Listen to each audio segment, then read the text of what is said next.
It was a crisp March afternoon, just weeks before Catholic Easter, when we touched down at Brussels International Airport.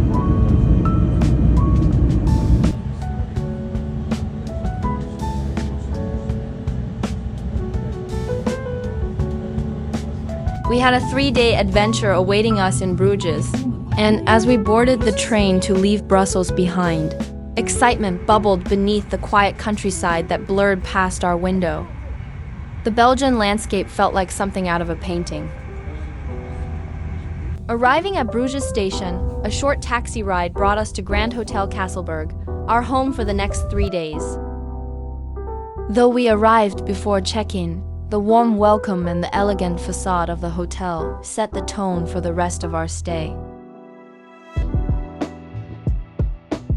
We left our bags at the hotel and stepped out, eager to explore the city before the sun dipped too low.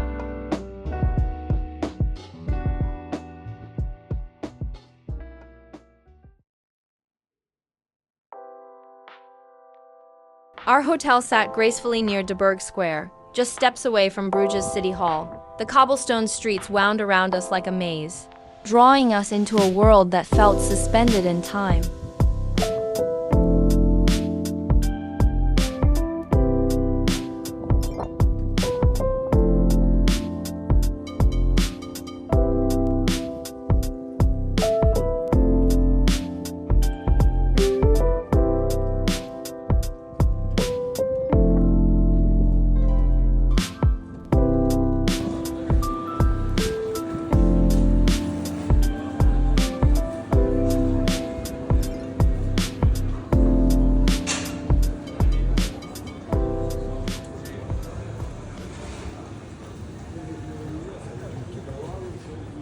Market Square is the vibrant heart of the city, surrounded by colorful, historic buildings and dominated by the towering belfry.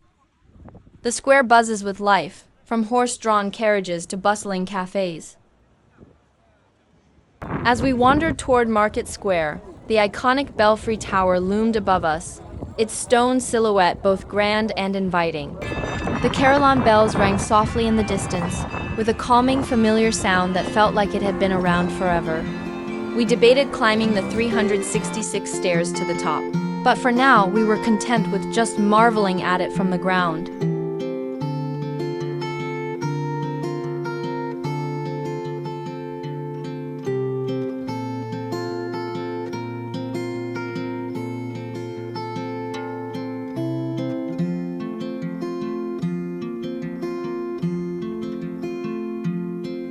Hunger soon led us to De Havement Brewery, where we indulged in our first true taste of Belgium.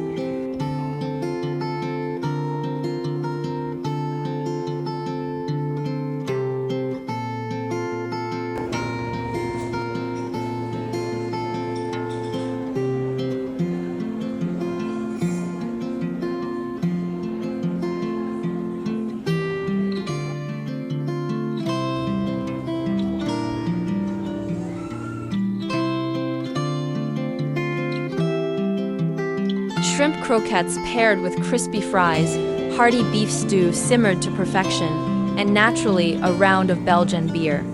It felt like the city itself was offering us a warm welcome, a meal that tasted of tradition and comfort.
On the way back to the hotel, we couldn't resist the pull of a chocolate shop, drawn in by the sweet, intoxicating smell. Our first taste of Belgian chocolate was divine, smooth, rich, and almost sinful. It felt like every corner of Bruges had a secret waiting to be discovered, and we were only just beginning.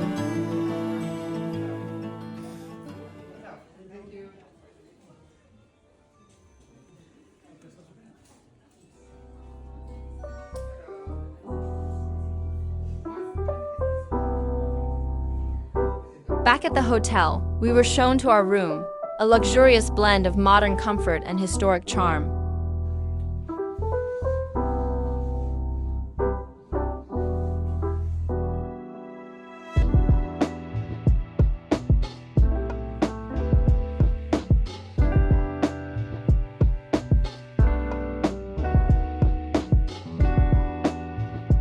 But it was the view that truly stole the breath from my lungs. From the window, the city stretched out in all its medieval splendor, the rooftops glowing softly in the fading light.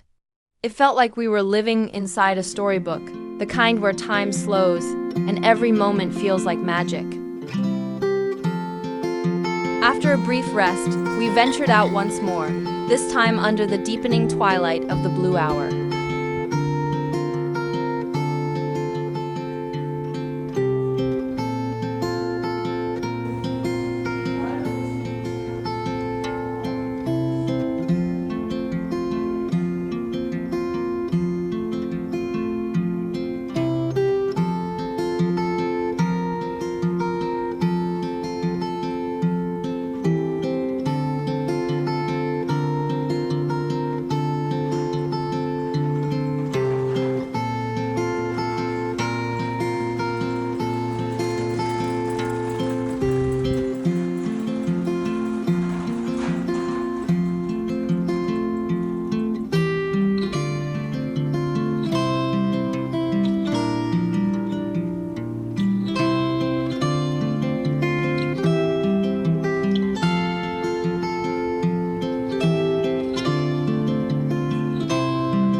The streets were quieter now, bathed in a soft, ethereal glow as the last traces of daylight faded.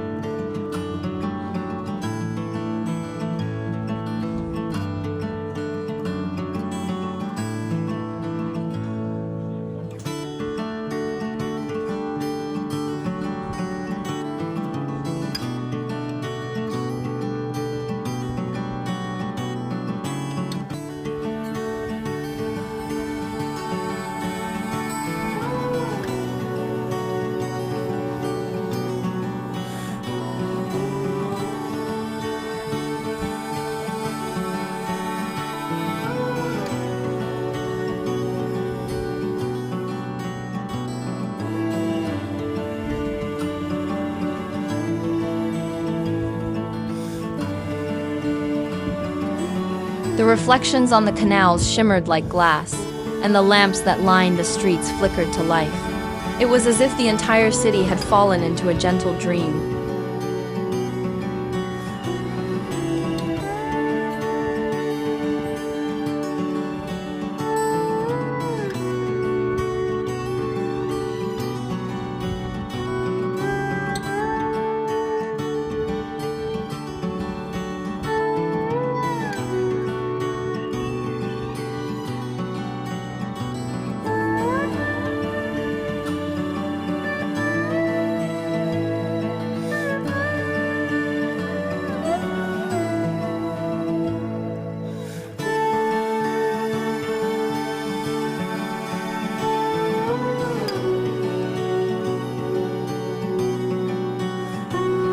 Later, back at the hotel, we ended our first day with a cup of rich, velvety hot chocolate.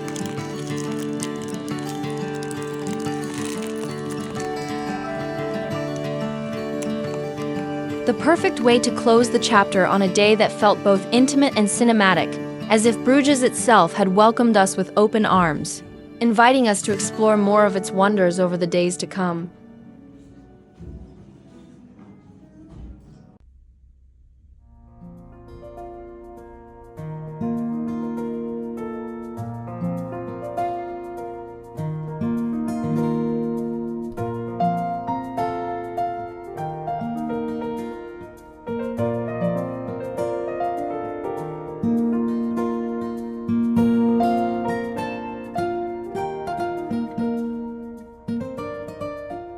We woke early on Saturday, eager to soak in as much of Bruges as possible.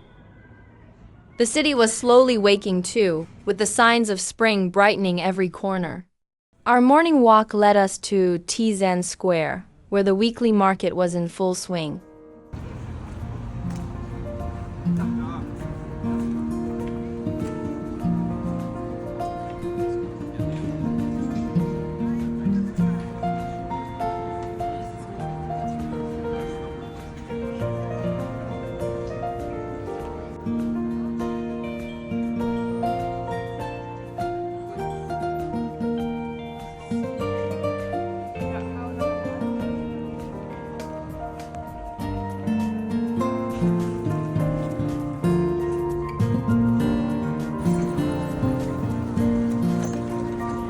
The square buzzed with energy as vendors set up their stalls, selling everything from fresh produce to clothes, flowers, and handmade goods.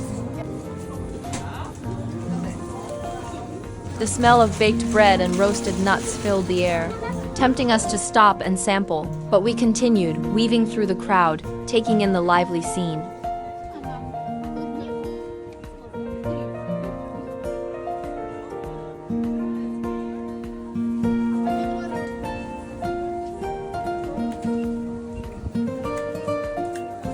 Afterward, we wandered the city streets, popping in and out of shops.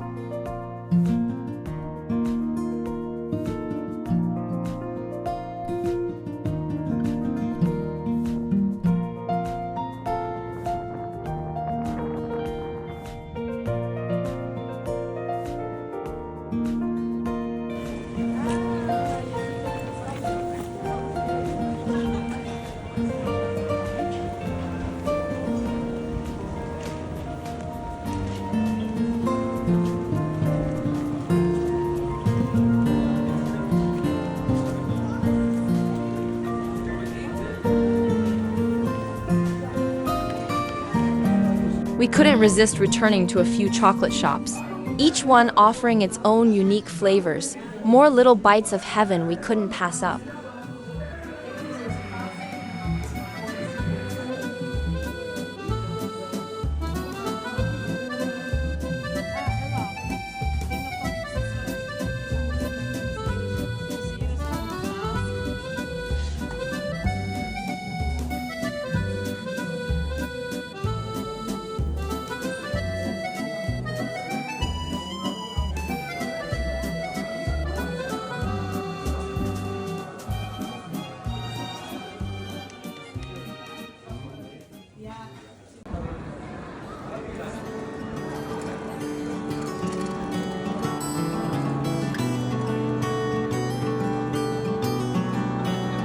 For lunch, we stopped at Pool's Moules, a cozy restaurant where we indulged in a classic Belgian meal of mussels and beef stew, washed down with another round of delicious beer. The food was perfect, simple, hearty, and full of flavor.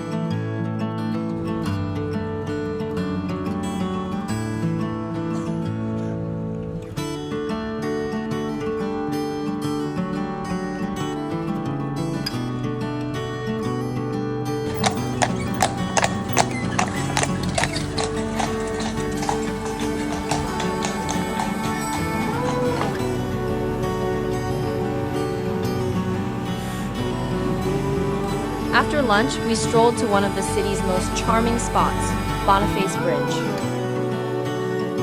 Known as the Bridge of Lovers, It's a small, romantic stone bridge that arches gracefully over the canal.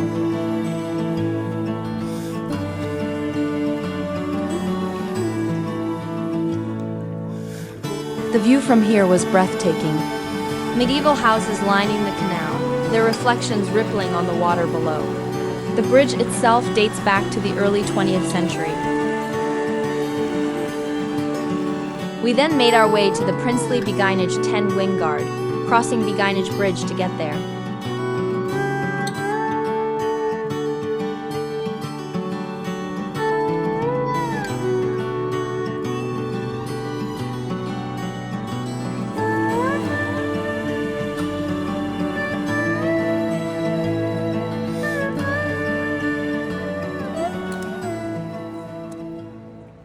The Beguinage is a peaceful haven, once home to a community of religious women, known as Beguines, who lived a semi-monastic life. With its whitewashed houses and serene courtyard, it felt like stepping into a different world, a place where time slowed down and the only sounds were the chirping birds and rustling trees.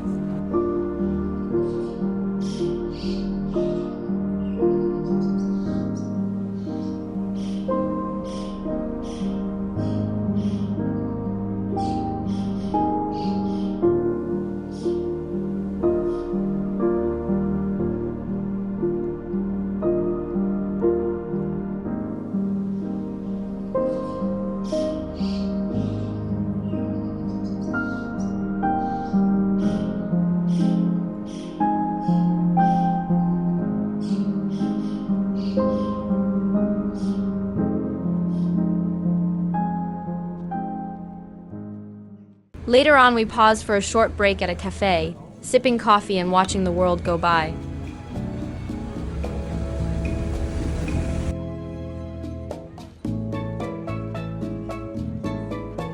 The city felt endless, like there was always something more to discover around every corner. Yet it also wrapped us in a cozy familiarity.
After a bit more wandering and admiring the city's beauty, we returned to the hotel for a well-deserved rest.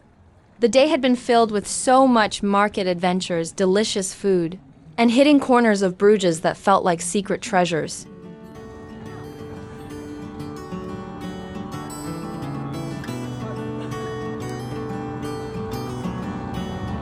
That evening, we ventured out once more, this time for a glass of wine at a nearby cafe. The canals glittered under the soft lights of the city, and as we sipped our drinks, we watched groups of people kayaking along the water.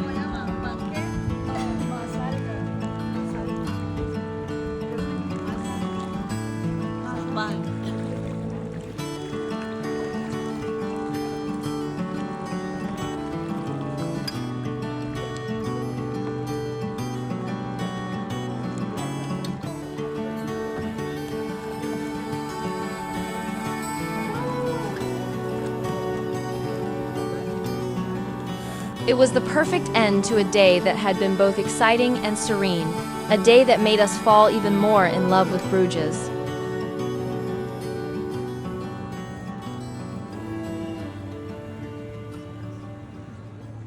Our third morning greeted us with a light drizzle, but the soft rain only added to the city's quiet charm. Armed with umbrellas and warm jackets, we ventured out, undeterred by the weather. Our first stop was Boniface Bridge once again, but this time the usual crowds were nowhere to be seen. From there we began our morning walk, weaving through the city's quaint streets, where each turn revealed more cobblestone paths, medieval houses, and blooming spring flowers brightening the gray sky.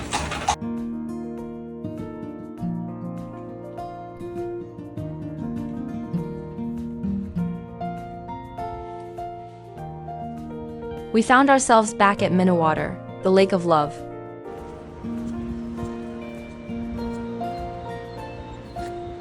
The drizzle painted the lake with a dreamy haze, and the few swans gliding on the surface completed the picture of tranquility.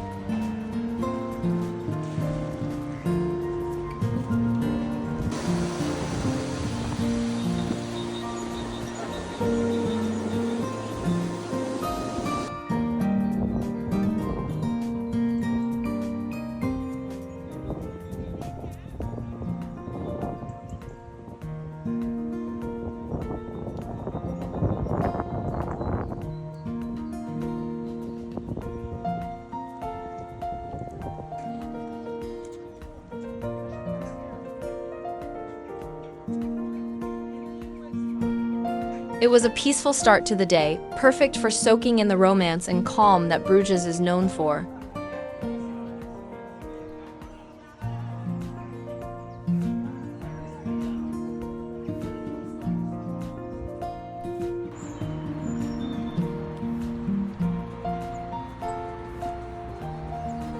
With the rain continuing to lightly fall, it felt like the perfect moment to warm up, so we made our way to the old chocolate house.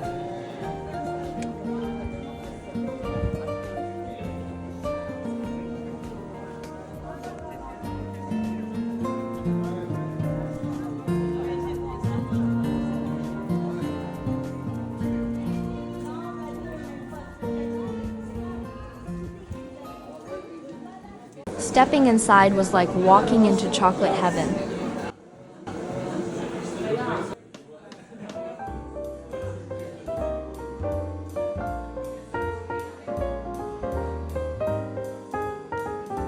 We ordered their famous hot chocolate, rich, velvety, and decadent, served with chunks of chocolate to melt into steaming milk.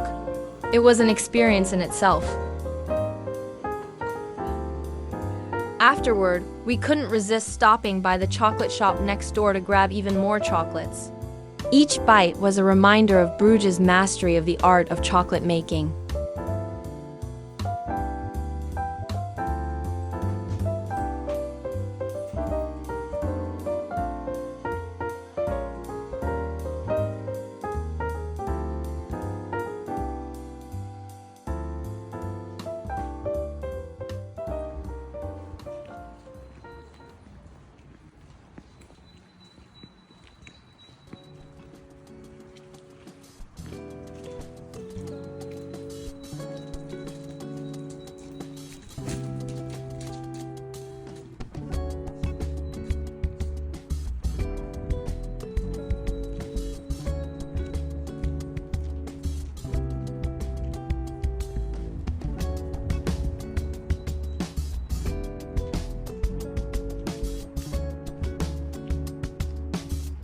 That evening, we decided to switch things up and dined at La Gondola, an Italian restaurant tucked away on a cozy street. The food was wonderful authentic pasta and a glass of wine to finish it off. It was the perfect ending to a day that balanced relaxation and indulgence.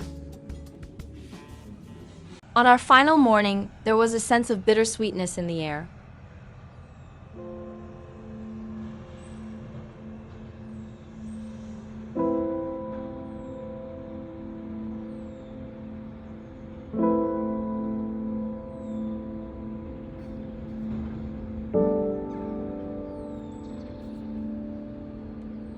It was time to leave, but not before one last stroll through the city.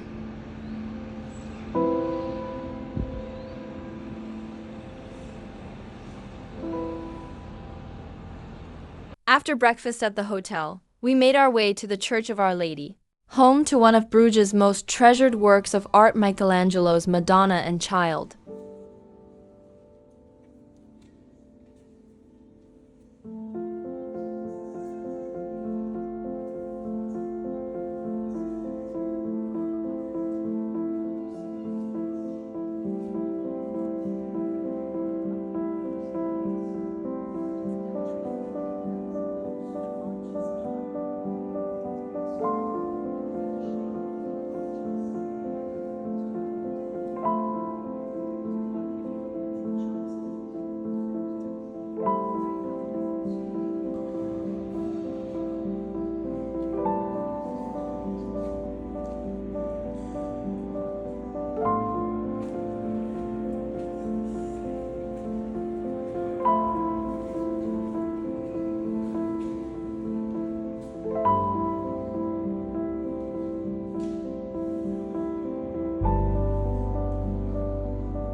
The sculpture is awe-inspiring, carved from white marble and exuding a sense of serenity and grace.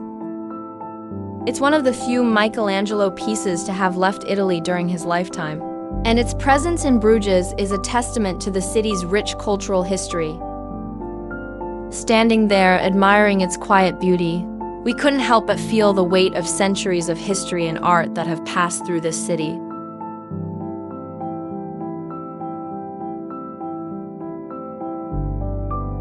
With the clock ticking closer to our train departure, we took a final walk. As we boarded the train back to Brussels, we knew we were leaving with more than just chocolate in our bags. We were taking with us memories of a city that felt like stepping into a dream.